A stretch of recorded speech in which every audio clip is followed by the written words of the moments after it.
누가를 통해서 하나님께서는 두 권의 책을 쓰도록 하셨습니다. 한 권은 누가복음이고 한 권은 우리가 지금 보고 있는 사도행전입니다. 누가복음은 어떤 말씀이냐라고 뭐라면 한 문장으로 표현한다면 예수님의 탄생부터 승천하기까지 예수님의 일생을 기록해 놓은 책입니다. 한마디로 예수님은 그리스도가 되신다고 하는 사실을 명확하게 증거하기 위해서 기록된 책이 누가복음입니다. 그리고 사도행전은 그 누가를 통해서 어떤 말씀을 또 기록했냐면 그 예수님은 그리스도가 분명하기 때문에 땅끝까지 그 주님을 전해야 한다는, 그래서 예루살렘으로부터 시작해서 땅끝까지 복음이 전해진 역사를 기록한 책이 사도행전이에요. 이 두 권의 책만을 딱 가지고 있으면은 바로 예수님 구원에 대한 내가 구원받는 그런 말씀에 대해서 확신하게 되고 예수님이 그리스도라고 하는 사실을 확신하게 되고 그 주님을 내 생에 다하기까지 전하면서 살아야 된다는 그런 생각을 하게 되는데, 하나님께서는 누가복음과 사도행전을 누가를 통해서 이렇게 쓰게 한 이유는 바로 그 누가복음과 사도행전 속에 담긴 마음이 뭐냐면 바로 한 생명도 멸망되기를 원치 않는다는 인간을 향한 주님의 아주 애절하고 뭐랄까 간절한 그런 뜻이 담긴 책이 바로 이 누가복음과 사도행전이라고 볼 수 있는 겁니다. 그래서 누가복음과 사도행전을 주셨다는 사실은 진짜 우리 주님께서 얼마나 우리를 사랑하시는가를 이 책에 쓰여진 목적만 봐도 알 수가 있어요. 지금 우리는 사도행전을 보고 있거든요. 예수님은 그리스도가 분명한데 그 그리스도를 땅끝까지 전하라고 우리 주님은 그 명령을 마지막에 남기시고 승천하셨어요. 그런데 그 땅끝까지 전하는 일에 생명을 다하기까지 자신의 삶을 바친 인물이 바울입니다.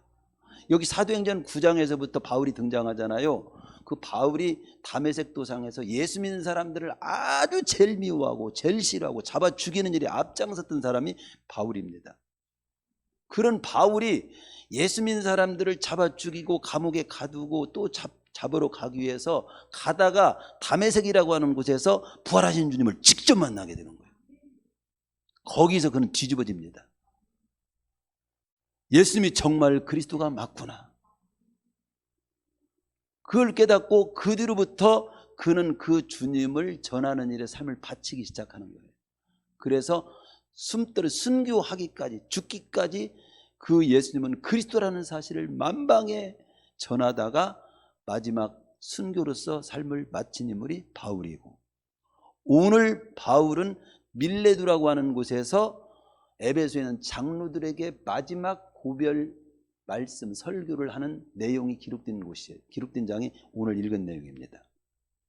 그래서 저는 단순히 에베소 장로들에게 고별 설교를 했다 그런 내용을 여기 적고 있지만 앞뒤로 보면은 그가 지금 어떻게 살고 있고 과거에 어떻게 살았고 앞으로 어떻게 살 것인가를 보여주는 면모가 여기 담겨 있어요. 그래서 사실은 제목을 밀레두에서의 고백설교라고 했지만 바울은 지금 어떻게 살고 있고 과거 어떻게 살았고 앞으로 어떻게 살 것인가를 보여주는 쪽에 어떤 초점을 가지고 오늘 말씀을 선포하도록 제가 감동을 받았습니다. 이 말씀을 받으면서 우리도 나는 지금 어떻게 살고 있고 지금까지 어떻게 살아왔고 또 앞으로 어떻게 살 것인가를 한번 정리하고 도전받고 감동받고 정리되는 축복된 시간이 되시기를 축원합니다. 그 첫 번째가 그거예요. 여기 첫 번째 보여주는 것은 뭐냐면 제가 말씀을 전하고 우리 논리적으로 보면은 과거 어떻게 살았고 지금 어떻게 살고 앞으로 어떻게 살 것인가 이렇게 전하면 이게 논리인데 성경은 그렇게 적혀 있지 않고 지금 내가 어떻게 살고 있는가를 먼저 여기서 볼 수 있어요. 지금 내가 어떻게 살고 있는가. 먼저 지금 바울은 어떻게 살고 있는지를 성경은 보여주고 있습니다. 바로 그래서 지금의 문제를 한번 생각해 보겠어요. 사실 삶에 있어서 제일 중요한 때는 지금입니다. 지금. 가장 중요한 때는 지금입니다. 가장 중요한 일도 지금 하는 일이에요. 가장 중요한 사람도 지금 함께하고 있는 사람이에요. 지금 하는 일은 과거 일에 대한 완성을 결정시키는 요인이 되고, 또 지금 하는 일은 앞으로 미래를 또 어떻게 만드느냐를 결정시키는 그런 일이 되고 시간이 됩니다. 그런 면에서 지금이고, 또 지금이라고 하는 시간은 하나님이 나에게 준 지금 허락된 확실한 시간이에요.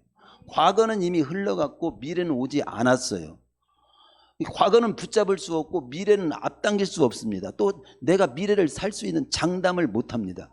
오늘만이 내 날인 거예요. 오늘이 굉장히 중요한 거죠. 그래서 우리 흔히 그러잖아요. 세 가지 금이 있는데 소금이 있고 황금이 있고 지금이라고 하는 금이 있는데 최고 중요한 금은 지금이다. 여러 번 들었죠. 근데 그것을 정말 우리는 말대로 정말로 지금이 중요한 시간이에요. 그리고 지금 이 시간, 말씀 듣는 이 시간이 그러니까 또 지고 중요한 거예요. 13절에 보면은요, 지금에 관한, 지금 바울은 어떤 모습을 지니고 살고 있는가를 보여주는 내용입니다. 거기에 그런 내용이 나오지요. 우리는 앞서 배를 타고 아수에서 바울을 태우려고 그리로 가니, 예? 이는 바울이 걸어서 가고자 하여 그렇게 정하여 준 것이라. 드로아라고 하는 곳에서 설교하는데 밤새도록 설교하다가 드로아에서 어떤 일이 있었죠? 유두고라고 하는 청년이 떨어져 죽은 사건 우리가 지난주에 봤잖아요. 근데 거기에서 이제 드로아에서 지금 어떻게 하는 겁니까? 어디로 가고 있는 중이냐면 아소로 가는 길입니다. 근데 드로아에서 아소까지는 약 육로로 30km 정도 거리라고 그래요. 그런데 그 30km를 배 타고 가면은 5km면 갈 수 있는 거리예요. 지금 내용은 뭐냐면 30km 갈 수 있는 거리를 바울은 그 5km면 갈 수 있는, 배 타고 가면 갈 수 있는 거리를 자기는 걸어서 30km를 걸어가겠다고 한 내용이라는 것을 제가 말씀드리려고 하는 겁니다. 배를 타고 아수에서 바울을 태우려고 하는데 바울은 걸어서 가겠다. 그래서 그렇게 하라고 한 겁니다. 지금 바울의 지금의 모습은 뭐예요? 드로아에서 아소까지 걸어가고 있는 바울의 모습을 우리는 보고 있는 것이고, 그 부분을 초점을 맞춰서 메시지를 하나 드려야 됩니다. 그 궁금한 부분이 왜 짧게 쉽게 갈 수 있는, 배 타고 가는 5km 정도밖에 안 되는 거리로 갈 수 있는 거리를 왜 구태여 뒤로 하고 30km 육로로 다리 아프고 힘들고 그때 밤새도록 설교까지 했을 텐데 왜 그 길을 택해서 갔을까? 밤새 철야 강론을 한 바울의 일행을 먼저 보내고 왜 혼자서 그것도 도보로 육로로 가는 길을 택하였을까 하는 것이 궁금한 부분이에요. 근데 그 궁금한 부분이 우리에게 중요한 교훈을 주는 내용이 담겨 있다는 것을 저는 거기서 보물을 캐듯이 캐내서 말씀을 나누는 겁니다. 육로를 통하여서 걸어서 혼자 간다는 것은 많은 위험을 예상하는 일이기도 하고, 그래서 이 학자들은 이것을 왜 그랬을까? 바울이 몸이 약해 배멀미를 하는 사람일 거야. 그래서 육로로 택하였다. 우리 큰어머님이 멀미를 잘하셨어요.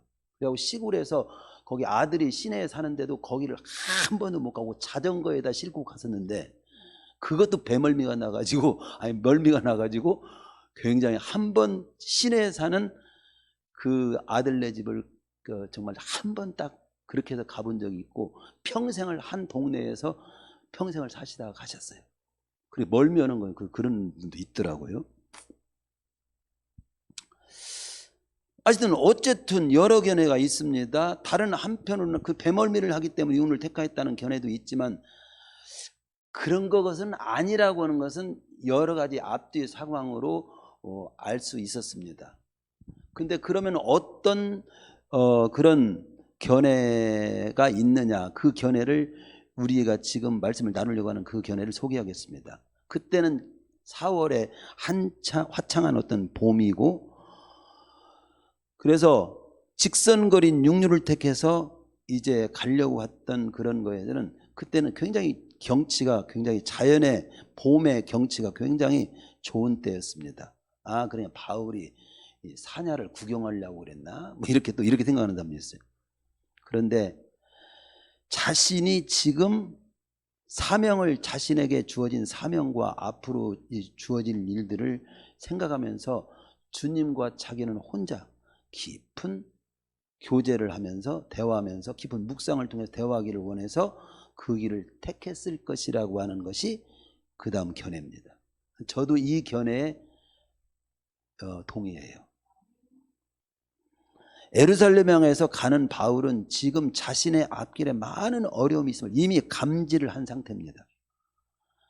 그래서 주님과 깊은 어떤 교제와 주님의 깊은 어떤 인도와 감동과 깨달음을 그는 필요로 했어요. 그래서 주님과 홀로 깊은 대화의 시간을 필요로 했던 것입니다. 누가복음 5장에도 보면은 예수님조차도 하나님과 인간의 모습으로 이 땅에 3년 공생애를 했을 때, 이 공생애라는 말을 많이 들었는데 공생애가 뭐죠? 공생애가 뭐요? 이런 사람도 있더라고요. 그래서 제가 설명해 드리면요, 예수님의 공생애라고 하는 것은 뭐냐면, 공생애라고 하는 것을 여러분이 국어사전에서 찾아보면 뭐냐면, 개인이 한 생애를 살아가는 동안에 한 생애 중에서 공적인 공중의 어떤 관계 속에서 활동하는 어떤 기간을 말해요. 즉 예를 들어 내가 공무원 생활을 30살에 공무원 생활 시작해가지고 60살에 은퇴했다. 그게 공적인 생애를 한 거예요. 공생애야. 네? 목사님이, 저는 30살에 목사가 되고 그렇게 해서 몇 살에 은퇴했지만 그때까지 딱 어느 기간까지 공적인 일을 감당하고 사는 시간을 공생애라고 그래요. 예수님은 사생애는 어느 때로 사생애를 보면 30살까지가 사생애로 보고 있고요. 30살에 침례 요한은 침례를 받게 되고 거기서부터 공생애가 시작이 돼서 십자가에 못 박혀 죽기까지, 거기까지가 공생애라고 하는 거예요. 이해되셨죠? 공생애라는 말을 이해하셨을 겁니다. 어쨌든 주님과 홀로 깊은 대화의 시간이 이렇게 바울은 홀로 필요했는데, 주님도 공생애 동안에 그 하나님과 깊은 교제의 시간을 갖고 아주 중요하게 가졌던 것을 볼 수 있어요. 누가복음 5장 15절 16절에는 예수님의 소문이 막 퍼져가지고 수많은 무리가 말씀도 듣고 또 병도 고침을 받고자 해서, 옛날이나 오늘이나 말씀 듣고 병도 고치고 막 이러기 위해서 이렇게 하나님을 찾는 경우가 많잖아요. 그런데 거기에 보면은 예수님이 말씀을 전하지 않습니다. 말씀을 듣고자 모여왔는데도 그 말씀을 전하지 않아요. 또 병을 막 하는 자, 오는 자를 다 병 고쳐줬지만 병 고치는 일도 안 해요. 그리고 16절에 보면 예수는 물러가서 한적한 곳에서 기도하시니라. 어떻게 우리 인생을 살다 보면 때로는 말씀 가르치는 것보다도, 병 고쳐주는 것보다도, 그 어떤 일보다도 하나님과 독대하는 시간, 하나님과 깊은 교제의 시간을 하고 기도의 시간을 가지면서 자기 인생을 돌아보고 생각하고 계획하는 그런 시간이 꼭 굉장히 중요하고 필요하다고 하는 것을 주님도 보여주시고 바울도 지금 보여주고 있는 겁니다. 여러분은 그런 시간을 가져본 적이 있습니까? 못 배워서 몰랐다면 지금부터는 그런 시간을 꼭 가져보시기를 바랍니다. 우리도 하던 일을 멈추고 주님과 기도하는 시간이 필요한 존재예요. 왜 그렇습니까? 주님의 뜻을 헤아리기 위해서, 주님의 인도를 깨닫기 위해서, 또 내가 주어진 내 인생을 제대로 살기 위해서, 일을 제대로 하기 위해서 주님과 조용한 시간을 갖는 것입니다. 그걸 평소에 우리는 그것을 일상적으로 큐티 시간, 경건의 시간을 갖는 것으로 이렇게 말하기도 하지만, 여기 바울은 그보다 더 깊은 기도 시간을 갖는 거지. 여러분도 때로는 삶을 살다가 실패도 하고 상처도 받고 살고 싶지 않은 그런 감정에 내가 휘몰아쳐서 우울증에 탁 빠져 있을 때도 있고, 앞에 있는 문제가 다 가로막혀 하고 어떻게 해야 될지를 모르고 넋을 놓고 있을 때가 있다 이 말이야. 그런 때 술 먹지 말고 방황해서 돌아다니지 말고 교회에 나와서라든가 아니면 어떤 조용한 적절한 좋은 곳에서 하나님과 나 독대하고 싶습니다. 하나님, 그래서 내 인생을 지금 내가 어떻게 살아야 될지, 어떤 생각을 해야 될지 주님 알려주세요. 깨닫게 해주세요. 이런 시간을 갖는 사람은 인생을 잘 살을까요? 못 살을까요? 잘 살게 돼 있어요. 바울이 지금 그런 시간을 갖고죠. 도부에, 그래서 때로는 산티아고라고 하는 곳에도 유명하죠. 사람들이 막 걷기를 막 외국으로 돈 내면서 비행기 타고 가서 걸을 일이 뭐요? 여기 저 갑천에 여기도 걷기 좋습니다. 산티아고까지 가서 걸어봐. 그리고 거기 갔다 왔다고 막 그래. 저는 참 이상하다. 비행기 타고 거기까지 가고 그렇게 할까? 아니, 그것도 의미는 나름대로 다 있어요. 그러면 중요한 것은 뭐냐면 내가 걸으면서 생각하는 시간을 갖는다. 이런 것이 의미가 있는 거지. 그것만 가지면 됐지. 뭐 산티아고가 필요합니까? 내가도 좋지 뭐 사실은. 어쨌든 경건의 시간을 가지면서 개인적으로 우리 교회 같은 새벽 기도도 하고 합심해서 공동체 금요 기도도 하면서 삶을 살아가는 모습, 이건 굉장히 중요한 거라는 거죠. 주님 앞에서 내 자신의 삶을 내려놓고 이렇게 내 삶을 생각하면서 사는 거. 믿는 사람하고 안 믿는 사람의 차이가 뭐냐면요, 금요일 날도 제가 말씀했죠. 저번 수요일에 그 생각 내가 들었는데 잊어버렸다고 아주 못 전한 거 금요일 날에 말씀했죠. 그런데 금요일 날에도 참석 못한 사람을 위해서 제가 한마디 더 오늘 말씀과도 관계 있으니까 말씀드리면 뭐냐면, 안 믿는 사람은 산 같은 문제가 탁 앞에 뻗치면 두 가지가 나옵니다. 절망, 아니면 산이라도 뚫고 해야지, 뚫어, 이렇게 두 가지를, 하나는 뚫고 나가는 거야, 신념, 용기, 잃지 말고, 이렇게. 그리고 하나는 여기가 내 끝이구나, 절망, 주저앉고.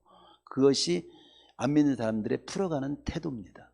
근데 믿는 사람은 어떤 사람이냐, 하나님의 말씀과 인도를 받고 사는 사람이 우리 믿는 사람이에요.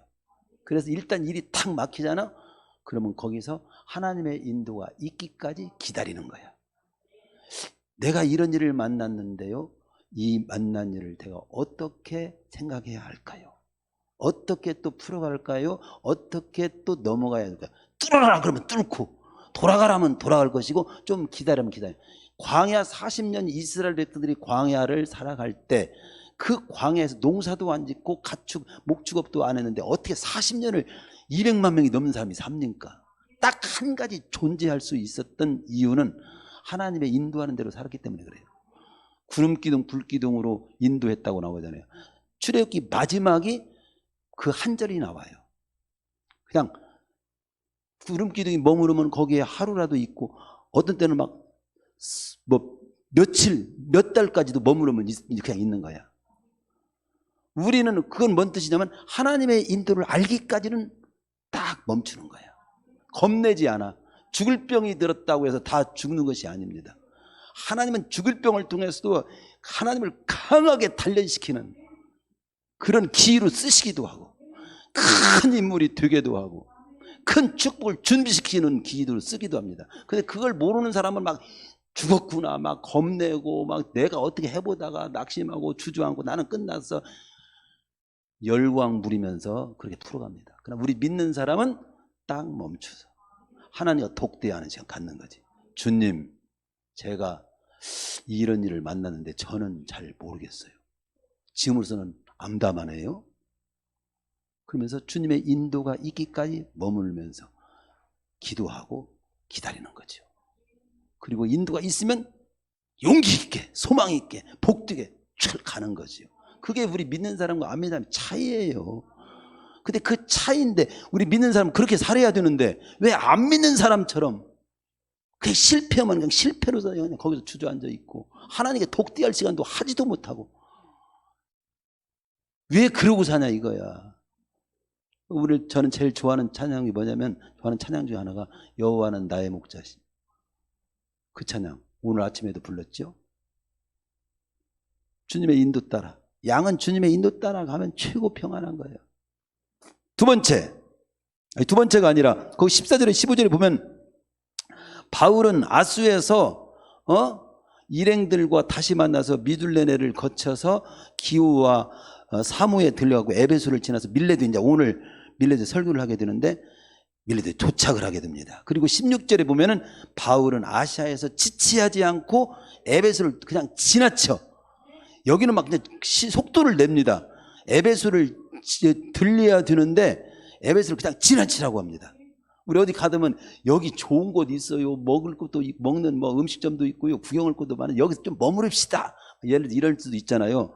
근데 그와 같이 에베소는 그런 곳이란 말이죠. 에베소로서 바울로서는 막 좀 머물러야 될 곳이에요. 그런데도 지체하지 않고 에베소를 그냥 지나쳐서 배 타고 가기로 작정하는 모습을 봅니다. 그 이유가 뭡니까? 거기 보면 이는 될 수 있는 대로 오순절 안에 예루살렘에 도착하기 위해서는 에베소에 지체할 시간이 없다는 것입니다. 여기에 바울의 마음이 담겨 있어요. 왜 어느 때는 그렇게 5km 정도 거리를 놔두고 30km 걷는 그런 쪽으로 가기도 하고, 어떤 때는 들려야 될 것도 안 지나고 가야 돼, 이런 것도 하고, 여기서 에베소를 그냥 지나쳐 배 타고 가기로 작정하는 이유는 바울의 마음이 어떤 마음이냐면 급히 예루살렘에 가야 하기 때문에 그렇다는 거예요. 근데 예루살렘에 왜 가냐? 우리는 어떤 것에는 거기 가야, 거기 가면 예배를 하면 빨리 가야 그 식사 시간 놓치지 않아, 막 이렇게도 막 가기도 하고 그러지만, 어쨌든 예루살렘에 가야 할 이유가 여기 바울에 있어서는, 첫째는 마게도냐와 아가야 지방의 교회가 흉년으로 인해서 어려움에 처해 있는 예루살렘 교회를 돕기 위한 헌금이 있었어요. 그래서 그 헌금을 예루살렘을 돕기 위해서 빨리 가야 되고, 두 번째는 오순절을 지키려고 각지에서 막 사람들이 모여드는 때야. 모여드는 그런 많은 사람들에게 그 모여들 때 복음을 또 전파할 기회를 놓치지 않기 위해서 가야 되고, 또 세 번째는 그동안 이방 땅에서 복음이 어떻게 전파되고 자신을 어떻게 하나님이 쓰셨고 정말 예수는 그리스도라는 사실이 얼마나 중요하고 이 복음을 우리도 또 더 뜨겁게 전해야 된다는 선교 보고를 또 하기 위해서 예루살렘에 가야 했어요. 그런 목적을 가지고 목적에 이끌린 삶. 제가 이번에 어디 지금 멀리 가 있는 우리 권사님을 위해서 책을 하나 소개해 주면서 그곳에 있으면서 이 책은 꼭 읽으면서 좀 보내세요. 그래서 목적에 이끌린 삶이라는 책을 추천해서 가지고 하셨는데 잘 인도받고 있는지 모르겠습니다. 바울은 항상 저번에도 말씀드린 것처럼 주일 중심, 사명 중심, 생명 중심, 맡긴 일 중심, 그렇게 삶을 계획하고 조절하며 살아요. 이걸 배워야 돼요. 삶을 그냥 막 살면 안 돼요. 중심이 이게 딱 하나님과 관계 속에서 중심이 딱 잡힌 모습으로 살아야 돼요. 천없는 일에서도 딱 멈추고 하나님 예배하면서 내게 맡긴 사명 중심으로, 생명 중심으로 내 맡은 책임을 다하기 위해서. 우리 삶을 살 때도 그냥 당신 왜 삽니까? 물을 때 딴 것 없이 이렇게 대답을 하고 그런 말이 있어요. 나는 나의 책임을 다하기 위해서 살아야 합니다. 그 책임이 뭔지 몰라도 책임을 다하기 위해서 사는 거, 이게 굉장히 중요한 멋있는 삶이에요. 아무리 나는 못났고 부족하고 지식도 작고 돈도 없고 형편없어도 나는 내가 있는 주어진 만큼 생긴 대로 상황 속에서 나는 내게 맡겨진 책임은 다하고 내가 갈랍니다. 얼마나 멋있어요. 근데 내게 맡긴 책임이 뭐냐고 하면 그 말 속에 들어있어요. 내 자가 되는 건 다 내 책임이에요.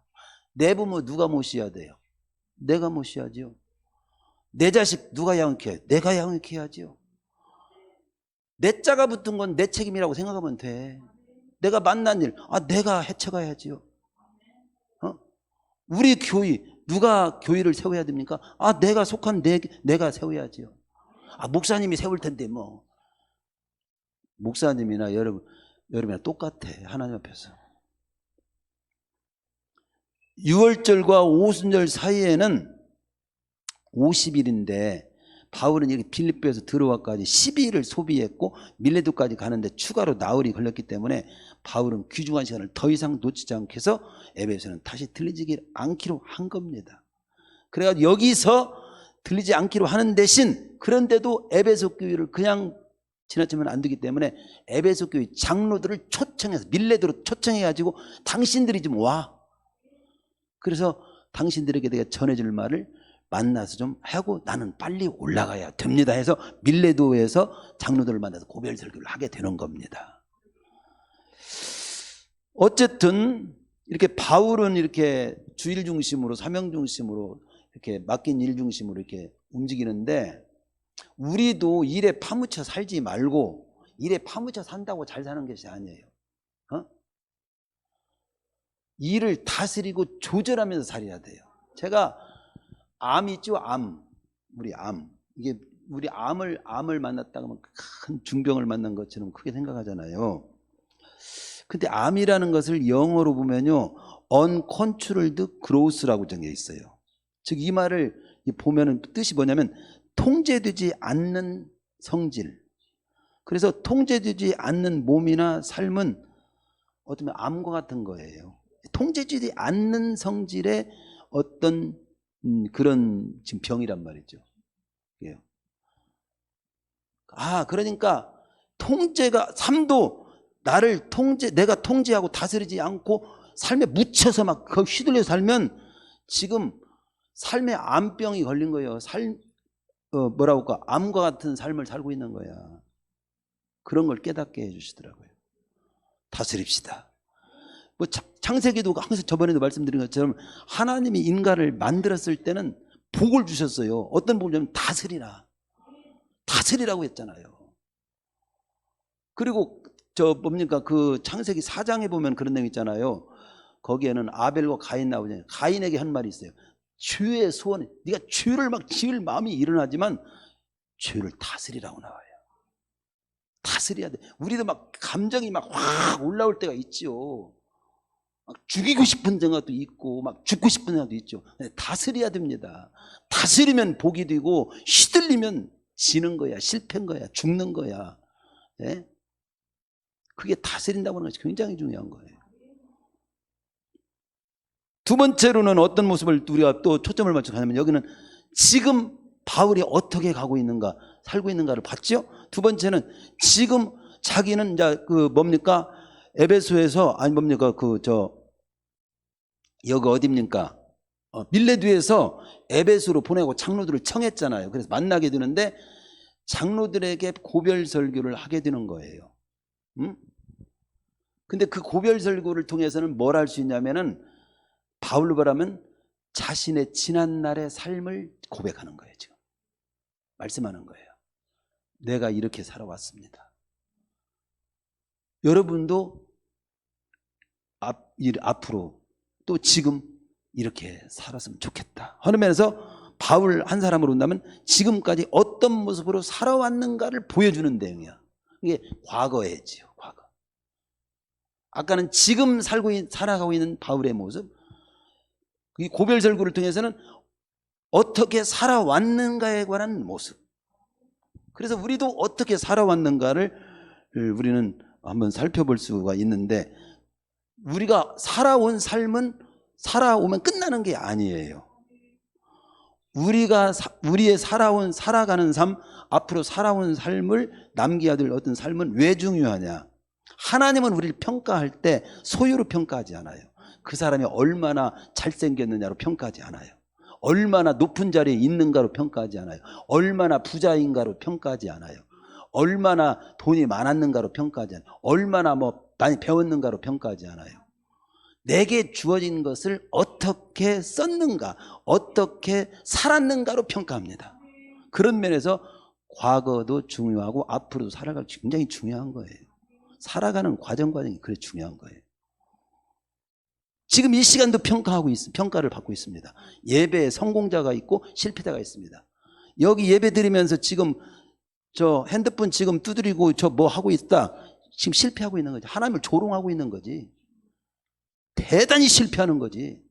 하나님 말씀을 다 집중해서 하나님을 바라보는 마음으로 받는 거, 그게 최고로 지금 성공적으로 예배를 드리고 있는 거죠. 그와 똑같이 이 어떻게 사는가, 과정 어떻게 살아왔는가, 이것이 굉장히 중요한데, 계시록 20장 12절에서 보면 각 사람에게 그가 행한 대로 갚아주리라고 하셨고, 갈라디아 6장 7절에 보면 사람이 무엇으로 심든지 그대로 거둘 거라고 말씀하시고 있고, 제가 가지고 있는 책 제목이 하나가 뭐냐면 오늘의 나는 어제의 내가 만든 거라는 그런 책 제목이 있어요. 당연히 도전을 줘서 장자 옆에다가 꽂아놓고 그 물기를 써놓고 있습니다. 그래, 오늘 내가 어떻게 하느냐에 내일이 내가 어떻게 결정돼. 오늘 나의 모습은 지난날 내가 심은 거야. 아니, 다 꼭 그런 건 아닐 수도 있어요. 그렇지만 오늘의 나는 어제의 내가 만든 것이라고 하는 것을 인정하면서 내일 더 멋진, 더 복된, 더 괜찮은 내가 되기 위해서 오늘을 내가 잘 살아야지, 이런 생각을 할 필요가 있다는 거죠. 예? 18절이면 첫날부터 지금까지, 이것은 뭐냐면 약 3년에 걸친 에베소 사역 기간을 말합니다.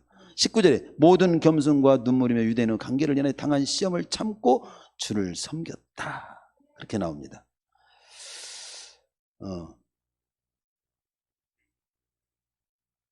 근데 여기서 모든 겸손, 눈물, 관계를 조금 더 설명을 드리겠습니다. 여기 모든 겸손을 가지고 모든 겸손한 모습으로 내가 살아왔다는 거 아닙니까? 그런데 제 이해가 안 되는 것이, 겸손이 셀 수 있는 겁니까? 겸손 하나, 겸손 둘, 그거 셀 수 있어요? 사랑 하나, 사랑 둘, 사랑 4개, 나는 사랑 5개 갖고 있어, 이렇게 말할 수 있어요? 살 수 없잖아요. 물 1컵, 2컵 이건 셀 수 있지. 그렇지만 겸손을 하나 둘 셀 수 있는 건데 모든 겸손이래. 이 말의 의미는 뭐냐면요, 모든 상황 속에서 겸손한 자세로 사역을 감당했다 이거지. 이게 굉장히 중요해요. 교만은 자기 뜻, 자기 자랑, 자기 막 나타내고 자기 편의, 이런 주의로 사는 사람을 교만하게 사는 거예요. 겸손이라고 하는 것은 뭐냐면 자기 뜻이나 자기 자랑이나 자기 편리, 자기 편안함을 내려놓고 주님의 뜻이면 자존심도 때로는 치욕도 굽히고 그 뜻을 이루기 위해서 내어드린 자세로 살았다 이거야. 이렇게 모든 겸손의 모습으로 살았다는 것이 굉장히 중요하고, 내 과거도 이렇게 써야 되는데, 모든 겸손으로 살았다고 고백할 수 있도록 써야 되는데, 이게 굉장히 중요하다 이거지. 네? 대부분 어느 부분에서는 겸손하지만 어떤 부분은 겸손하지 못하고 자신의 감정과 자존심, 아집을 굽히지 않는 걸 봅니다.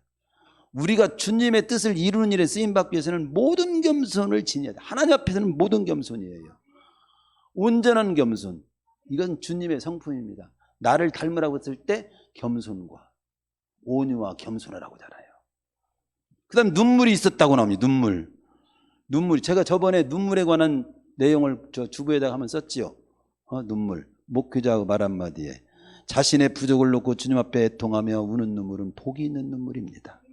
그러나 다른 사람을 미워하거나 자기 욕심대로 되지 않았고 막 원통이하고 막 악을 쓰고 우는 눈물은 자신에게도 해롭고 스트레스와 함께 뭔가 말 상하게 하고 주님 앞에도 복이 되지 못하는 눈물이라고 하는 내용을 제가 깨닫고, 어느 날 제가 주님의 은혜가 너무도 크고 감격해서, 그리고 내가 해야 될 그 사랑을 쏟아야 될 어떤 대상을 향해서 하지 못한 나의 그런 부족한 내 모습 때문에 하염없이 눈물을 흘린 때가 있었어요. 그런 때가, 그래, 하염없이 눈물이 나는 10월 어느 날에, 그래서 목회자 한마디를 그때 쓴 적이 있는데, 우리는 이 눈물이 아름다워야 돼요. 눈물의 내용이.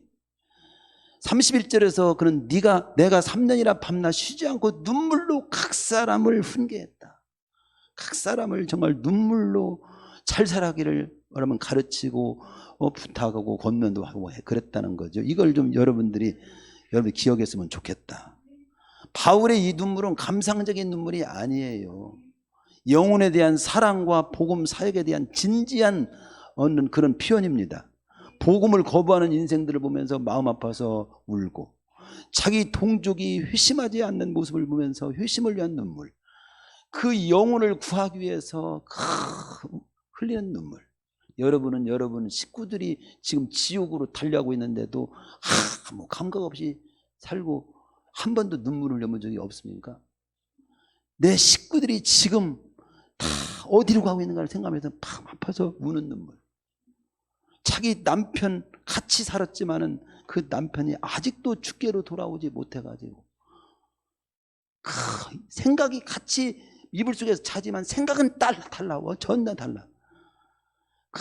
영혼 생각하면서 흐느껴본 눈물. 여러분 어떤 눈물을 많이 흘렸어요?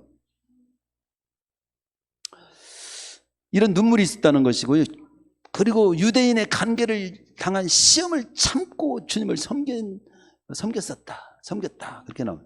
근데 이 공동번역이면 이 말을 이렇게 말합니다. 나는 유대인들의 음모로 여러 차례 신을 겪으면서도 눈물을 머금고 온갖 굴욕을 참아가며 주님을 섬겨왔습니다.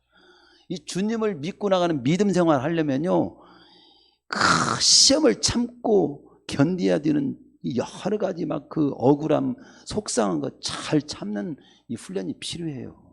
예수 믿으면 그냥 좋고 박수 쳐주고 그냥 행복하고 평안하고 이런 거죠. 주님 믿기 때문에 겪어야 되는 일이 있어요. 오늘 주일 하나를 지키기 위해서 여러분 얼마나 많은 것을 뒤로 하고 지금 이제 참석합니까?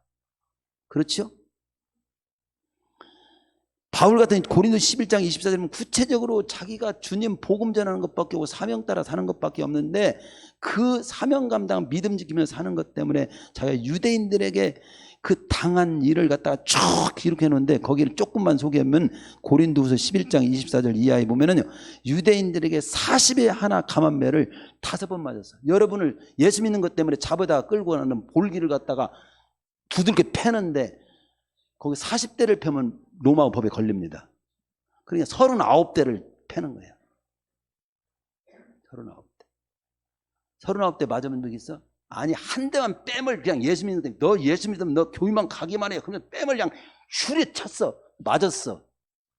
그 한 번 맞고도 그냥 교회 안 나온 사람도 많아요. 그런데 여러분은 뺨을 맞고도 주님은 나를 위해 십자가에 못 박혀 죽으셨지. 그러면서 나온 사람도 있단 말이죠. 이 40에 하나 감함을 5번이나 맞았대요. 바울이. 3번은 태장으로 맞고요. 1번은 돌로 또 쳐 죽이려고 돌로 맞기도 하고요. 그리고 3번은 밤에 3번은 또 뭘로 맞고 일주하는 깊은 바다에서 가장 죽기 직전까지 헤매는 풍랑에 헤매서 죽기 직전까지 가게 됐고, 그런 내용이 쭉 나옵니다. 이야, 바울 대단하구나. 내가 목회하면서 겪는 것은 세 발의 피도 안 돼. 아무것도 안 돼. 엄살 부리지 마세요. 이 주기철 목사님 그러잖아요. 주님 앞에 섰을 때 십자가에 앉아 순교를 해야 돼. 그 뻔히 알아. 죽어야 돼. 죽음의 길을 가야 돼. 그러니까 기도하잖아요. 기도할 때 그런 감동을 받아요. 주님이 내가 주님 앞에 섰을 때 이 고난의 잔을 내가 피하고 편한 길을 택한다면, 주님께서 만약에 물으셨을 때 내가 준 고난의 잔은 네가 다 제쳐버리고 어디다 두고 영광의 잔만 마시려고 지금 왔냐? 그렇게 물으신다면 내가 그때 할 말이 어떻게 할 말이 있겠습니까? 무슨 할 말이 있겠습니까? 그러므로 내가 주님이 주신 고난의 잔도 기꺼이 받겠습니다. 그리고 순교의 길을 간 거 아니에요. 여러분 지금 여러분들이 뭐 당한 가난이라든가 빚이라든가 실패라든가 뭐 질고라든가 엄살 부리지 마세요. 주님의 고난을 생각하면서 그냥 기꺼이, 이것도 주님이 나에게 뭔가 생각해 보라고 당한 일이라면 기꺼이 받으면서 제가 하나님 주님을 믿고 주님을 섬기는 자답게 잘 풀어가 보겠습니다. 이루고 나가야 돼요. 그게 믿음의 능력이고 아름다움이고 감동이에요.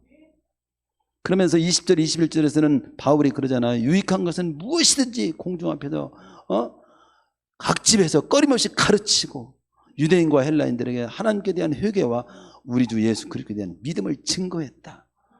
이 공중 여러 사람이 모이는 막 회당 막 이런, 여러분 많은 곳에서 당당하게 모든 사람들에게 이 복음을 갖다가 내가 자랑스럽게 전할 수 있습니까? 성경책도 당당히 못 들고 다니는 내 모습 일 때도 있었잖아요. 어디 가서 기도할 때도 거기 많은 데서 기도하고 먹여야 되는데 누가 볼까 싶어서 에라 먹자 이러고 살지는 않는가. 또 우리 모습을 보면 여러 모든 사람 앞에서 또 각 집에서 유익한 것이라면 그냥 아낌없이 가르치고 그런 걸 주저하지 않았다는 거예요. 꺼리지 않았다는 거예요. 사람 비율을 맞추고 눈치 보고 살지 않았다는 거예요. 하나님을 향한 회개, 하나님께 대한 회개, 믿음. 우리가 그랬죠?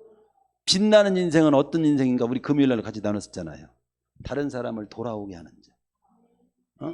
자, 별처럼 빛나리라. 다니엘서에 있는 말씀처럼 예수 안 믿는 자리에서 예수 믿는 자리로 돌아오게 하고, 방황하는 자리에 방황하지 않는 자리로 돌아오게 하고, 낙심해 있는 사람은 그 사람 다시 소망의 자리로 돌아오게 하고, 죽으려고 하는 사람 살리는 자리로 다시 돌아오게 하고, 그런 일에 힘쓰는 사람이 빛나는 인생을 사는 거지.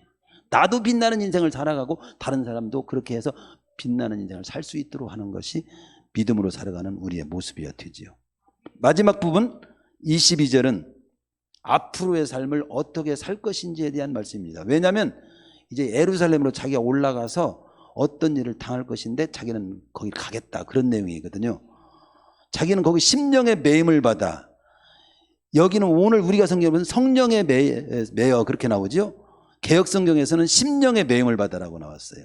근데 심령의 매임을 받아나 성령의 매임을 받아나 제가 연구하고 검토한 최종 결론은 뭐냐면요, 헬라어도 검토해보고 다 검토해본 결과 그 핵심은 뭐냐면 하나님의 뜻에 순종해서 자신이 짊어져야 할 막중한 책임감을 느껴서 성령에 이끌려가, 오히려 성령에 매여 성령에 이끌려가 더 타당한 해석 같아요. 그래서 하나님의 뜻에 순종해서 자신이 짊어져야 할 막중한 책임을 느껴서 나는 예루살렘으로 가는 것을 결정했다. 자기에게 당할 여러 가지 환난을 기억해, 앞길에 결박과 환난이 기다린다고 하지만 자신은 주 예수께 받은 사명을 감당하면 내 육신의 생명도 아깝게 생각하지 않겠다. 내가 나를 사면 나는 그래도 간다. 이런 내용이거든요. 편안한 길을 추구하기보다는 주님의 뜻을 따르기로 하는 쪽을 택한 거지요. 우리는 가고 싶은 길보다는 마땅히 가야 할 길을 택해야 한다는 우리는 말을 많이 하잖아요. 가고 싶은 것은 다 편하고 그냥 심 안 들고 좋고 넓고 눈치 안 보고 이런 쪽이 가고 싶은 길이라면, 가야 할 길은 힘들고 눈치 받고 어렵고 몸도 힘들고 여러 가지 고난도 있고, 그러나 하나님께서는 그것이 귀한 길이고 꼭 가야 할 사명이고 책임이라고 하는 어떤 그것은 내가 가야 할 길이죠. 근데 우리는 가고 싶은 길보다는 가야 할 길을 가기로 하는 사람, 그게 성숙한 사람이고 믿음이 큰 사람이고 인생을 승리할 사람이죠. 23절에 24절에서 자신의 앞길에 결박과 환난이 기다린다고 하지만 자신은 주 예수께 받은 사명을 감당하면 육신의 삶도 악하게 생각하지 않겠다. 여기 세 마디, 나의 달려야 할 길, 나의 사명, 나의 생명. 자신의 생명은 자신의 인생길에 있어서 사명을 다하라고 주어진 생명이라고 그는 인식하고 사는 사람이었어요. 우리는 제가 쓴 우리 글귀에 그런 있잖아요. 내게 주어진 생명 가지고 계명 따라, 말씀 따라, 사명 따라 삽시다. 그리고 25절에 이제 너희와는 다시 못 볼 것 같다. 그는 종말론적 자세를 지니고 살았어요. 언제? 그는 그러니까 지금 앞으로 살 것에 대해서 뭐냐면, 얼마나 어렵고 힘든 것을 갖다가 내가 피할 거냐가 아니라 내가 마땅히 가야 하는 쪽으로 자기는 가겠다는 그런 자세를 가지고 미래를 지금 계획하고 있는 겁니다. 그리고 다시 못 볼 것 같다. 이것은 종말론적 자세를 표현하는 겁니다. 실제로 몇 날 후에 못 보고 로마의 순교를 당합니다. 우리는 종말론적 자세를 가지고 살아야 돼요.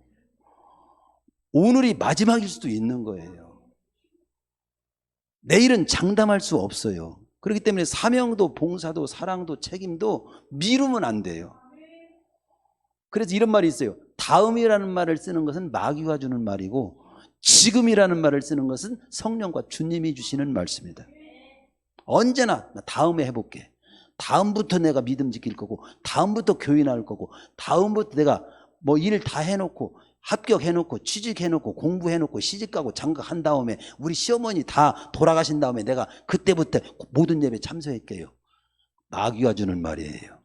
지금 할 바를 다 하고 설령 못 나올지라도 지금 내가 할 바를 다 하고, 지금 믿도록 하고, 지금 함께 믿어야 되고, 지금 엉어리는 거 풀어야 되고, 지금 하는 만큼 하해야 됩니다. 병도 그래요. 병이 들었죠? 여러분 걱정하지 마세요. 내가 할 수 있는 만큼 그냥 약 먹고, 할 수 있는 만큼 노력하고, 못하면 맡기세요. 그리고 죽으면 가세요. 그게 우리 믿는 사람이에요. 아이고, 너무 목사님 쉽게 말하네요. 저는 그렇게 삽니다. 성경이 그렇게 살으라고 가르쳐요. 아니, 우리는 죽어도 믿지야 천국이요. 진짜 믿어요? 성경은 그게 확실히 말한대요. 죽어서 믿쳐야 천국인데 뭐. 바울은 실제로 빌립보에서 말하잖아요. 난 할 수만 있으면 내가 육신의 옷을 벗고 주님과 함께 거하는 그 세계에 빨리 가고 싶다고. 그러나 이 땅에 살아야 할 이유가 있어서 남는 것뿐이다. 그렇게 말하잖아요. 자, 뒷부분은 시간 관계상 마치겠습니다. 마무리를 하겠어요. 저는요, 마지막 예화를 하나 드리고, 시간이 좀 됐지만 제가 이 얘기를 다시 한번 해드리고 마치려고 합니다. 우리는 지금 내가 어떻게 살고 있고 또 어떻게 살아왔고 그랬지만 앞으로 내가 어떻게 살 것인가가 굉장히 중요해요. 이제는 바울처럼 지금도 잘 살아가고 있고 지금 살아온 삶도 참 나는 여한이 없습니다. 이렇게 하면 얼마나 좋아요. 이제 그렇게 또 잘 못 살더라도 지금부터 잘 살아야 하잖아요. 1968년 내가 드리고 싶은 얘기는 다시 한번 상기시키면 1968년의 이야기입니다. 1968년 멕시코 올림픽의 탄자니아 마라토너 존 스티브 아쿠아리 선수의 이야기입니다. 잘 알지요, 여러분도? 그는 출발하자마자 넘어져갖고 무릎을 심하게 다쳐서 달리기를 못할 형편이 이 마라톤을 못하게 되는 상황에 빠졌습니다. 의사들이 와서 진단하고 당신은 여기서 더 이상 뛰면 안 되겠습니다. 그러나 그는 너무나도 절망적인 모습으로 의사들을 보면서 아닙니다. 전 일어서야 됩니다. 그 절뚝거리면서 아니 제대로 뛰어도 시간 많이 걸리는데 얼마나 시간 많이 걸려요. 꼴찌 중에 꼴찌로 들어왔어요. 그냥 다 끝났어. 전등부 다 끝나고 나중에 사람들도 다 가기도 하고 막 그랬는데 최후에 그래도 돌고 왔어요. 기자가 물었습니다. 유난히 몸이 말랐었습니다. 이 존 스티브 아쿠아리 선수에게 그렇게 말했어요. 당신은 그렇게 절뚝거리고 심히 몸이 괴롭고 뛸 수 없는 몸으로 왜 그렇게 고집을 펴가지고 그렇게 완주를 한 이유가 뭡니까? 아쿠아리가 그대로 대답한 거 영문으로 제가 그대로 옮긴 게 있어요. My country did not send me to Mexico City to start the race. 이거 눈물로 지금 말하는 거예요. 제가 표현을 잘못해요. They sent me to finish. 이게 무슨 말이냐면요, 나의 조국이 나를 이 멕시코 땅에 보낸 것은요, 7,000마리나 떨어진 이 먼 곳에 나를 이 멕시코 땅에 보내는 것은, 마라톤 선수로 나를 보낸 것은 단지 경주를 출발만 하고 오라고 보낸 것이 아니에요. 눈물로 막 얘기하는 거예요. 1등, 2등은 그만두고 너는 꼭 완주하고 오라고. They sent me to finish. 꼭 마치 완주하고 오라고. 그래서 자기는 왔다 이거예요. 그것으로 전 세계가 감동을 받았어요. 뉴스가 돼가지고요.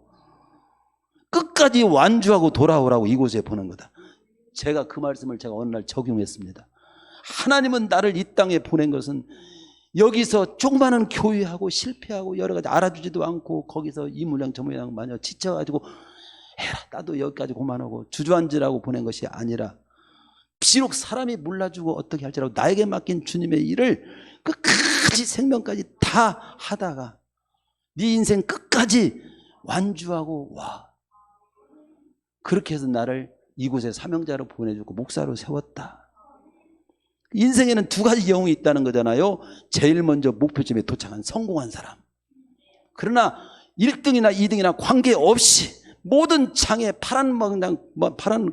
만장한 모든 상황을 다 극복하고 자신이 달려야 할 그 길, 목표를 향해서 끝까지 최선을 다해 마지막까지 질주한 승리한 사람. 그런 성공한 사람은 못 돼도 승리한 사람이 되자. 우리 각자 우리 성도님들은 다 각자 다른 알아주지도 않고 보지도 않지만 하나님께서 나를 이 땅에 살아라고 한 그 삶을 끝까지 하나님 부르시는 날까지 최선을 다해서 하나님 바라보면서 때로는 주님께 독대를 청하고 때로는 하나님 감동이 그렇다면 십자가를 내가 기꺼이 지겠다는 마음으로 가기도 하고 그러면서 끝까지 승리하는 인생을 우리도 살자. 살아라. 이 한마디를 가슴에 새겼으면 좋겠습니다.